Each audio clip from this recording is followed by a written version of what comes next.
from St. John's, Newfoundland and Labrador. Welcome to the Patio Series. I hope this finds you well.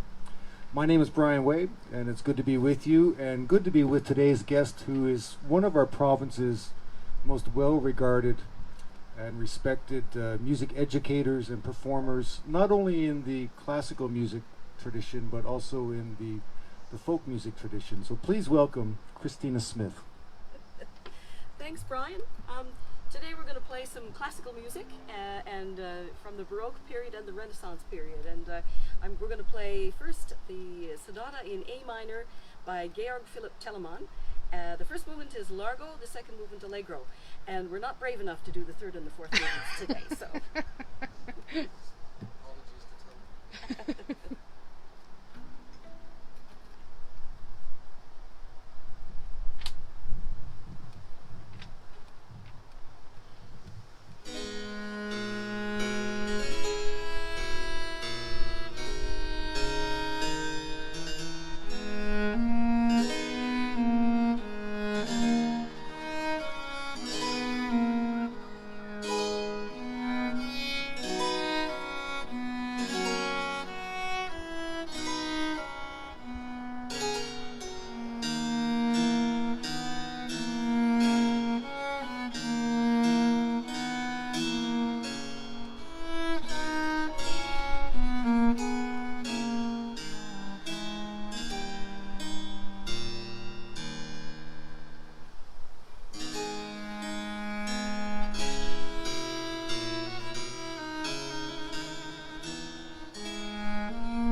Wonderful.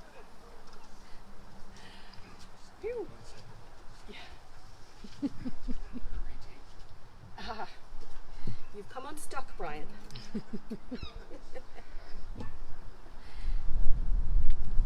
Well, that was a lot of fun. It's been, I don't know the last time that I played figured bass. So it was beautiful. Although I can't help but notice this is not a cello. You're quite correct. It isn't a cello. This one it's got a viola da gamba. It has 6 strings and a different shape than a cello, and you don't have an end pin on the bottom. So you have to actually support the thing on your legs while you play it. Okay. So it's like a workout. It's like a workout, yeah. And then the bow is quite different too. It's got a sort of pointier tip, and it arches outwards rather than inwards like a cello bow would, and you have to hold it upside down. Okay, so there's quite a certain amount of technique that I had to relearn in order to play this instrument. So, but it's interesting. A lot of people think that it was a precursor to the stringed instruments, to the violin and the cello and things like that. And actually, it wasn't. It was concurrent with them. So, the viola da gambas were around from about 1450 until the late 1700s. And I think the last of the great gamba players, Carl Friedrich Abel, died in the 1790s. Mm. And after that, it kind of died out of favor, and nobody played it for about 150 years. Oh. And then back in about 1950s, people started picking it up again and becoming more interested in it. And it's great because it's a wonderful instrument. It has a lovely resonant sound, and I heard someone once describe it like it comes with its own cathedral. So, but anyways, the music you play on it, the bass viol is actually the solo instrument, not the treble. In the violin family, the violin is the solo instrument, and in the viola da gamba family, it's the bass. But there are actually other instruments in the family. I have my treble viol here also, so I'll put this one down and pick up the baby one.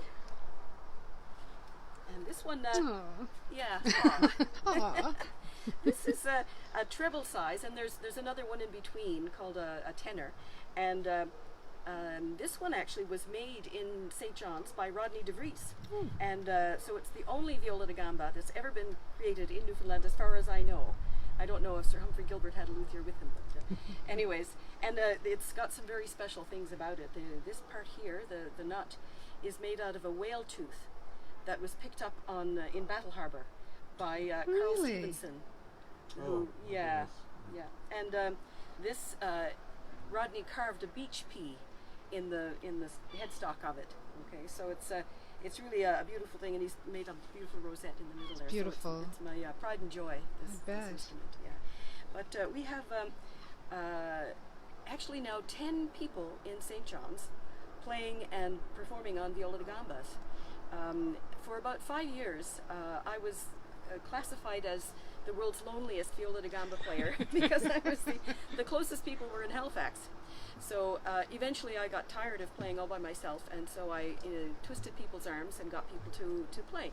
We've had a lot of help from our good friends in Halifax who've given us music and given us instruments, and in Ontario, Mrs. Margaret Huggett has sent a whole bunch of instruments down our way, and music as well.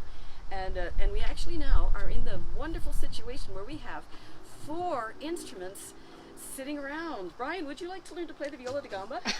Why not? Karina. I'm game. Okay. This is wonderful, Christina. Yeah, so anyways, the gamba, the treble, I'll just let you know how this is. So it's very a higher pitched sound. And you can see another thing that's different about this is that it has frets. Okay, which is great for string players who hate to be out of tune, because you can always blame the frets if you're out of tune now. So, and it has 6 frets, and they're actually not embedded in the fretboard like a guitar would be. It's they're tied on. Yeah. So the viola da gamba is actually a close relative of the guitar.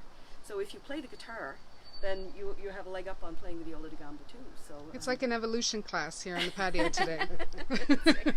Okay, but if there are any people out there who played maybe stringed instruments in their youth and thought that they would like to pick up a stringed instrument again and join in a concert, this is the perfect time to begin. Absolutely. Because you get a chance to learn how to play, and then when COVID is all over, then you can join a concert already knowing how to play. Excellent. So, how are we doing for... Is it time to play another tune, Brian? I think so, yeah. All right. Before I play anything else, though, I got to say a big thank you to Brian and Karina for inviting me to be on this fabulous series, okay? And it is a fabulous series, and what would two fabulous people do but have a fabulous series? Oh, that's very sweet. Thank you. So we'll play a Renaissance tune on this now. This is a tune from a book called Orchesography, which was a manual on dancing, okay? And it was written by a cleric and published in 1588. And there's a whole bunch of very familiar tunes in there because some of them have been made into a classical piece by Peter Warlock, wasn't it? Who did the Capriole Suite. So the first one is a pavane, which is a processional dance, and it's called Belle qui tient ma vie. And after that, we'll play Les Bouffons. Okay? Wonderful.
Christina, I couldn't help but wonder what the dancing would have looked like to that.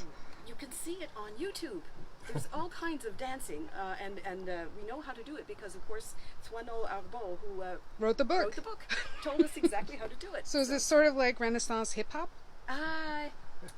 Popular dancing? Well, yeah, some of them would have been a bit like hip hop, I think. La Volta in particular, I think. Maybe for another patio session. Another patio another time. Yes, But Patio Dance Series. That's right. Thank you very much to Christina Smith. Hope you enjoyed that. Stay safe. We'll see you again. Thank you. Thank you, Christina. That was so much fun. Lovely.